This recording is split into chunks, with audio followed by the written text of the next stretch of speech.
শরতের আকাশে দুর্যোগের ঘনঘটা। বৃহস্পতিবার রাত থেকে নিম্নচাপজনিত বৃষ্টির জেরে বাঁকুড়ার প্রতিটি নদীতেই জলস্তর বাড়তে শুরু করেছে।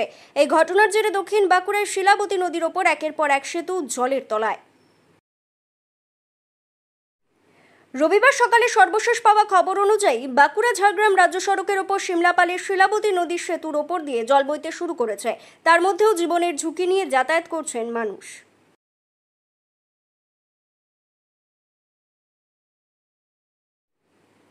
অন্যদিকে একই ছবি খাতড়া বাঁকুড়া ভায়া বিবর্দা রাস্তার ওপর হারমাসরা সংলগ্ন শিলাবতী নদীর ইটাপোড়া সেতুতেও। এই সেতুও জলের তলায়।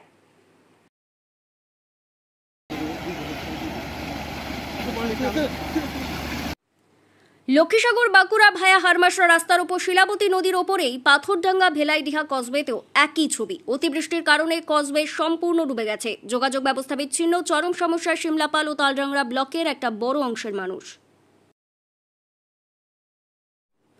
এছাড়াও বাঁকুড়া শহরের পাশ দিয়ে বয়ে যাওয়া দ্বারকেশ্বর নদীর ওপর মিনাপুর ও গন্ধেশ্বরী নদীর মানকানালী সেতু জলে ডুবে গেছে বলে খবর পাওয়া যাচ্ছে। টানা বৃষ্টিতে ব্যাহত বাঁকুড়ার স্বাভাবিক জনজীবনে জলযন্ত্রণা থেকে কবে মুক্তি মিলবে, এই প্রশ্নই এখন জোরালো হচ্ছে বাঁকুড়ার মানুষের মধ্যে। ব্যুরো রিপোর্ট, দক্ষিণ বাঁকুড়া দর্পণ, বাঁকুড়া।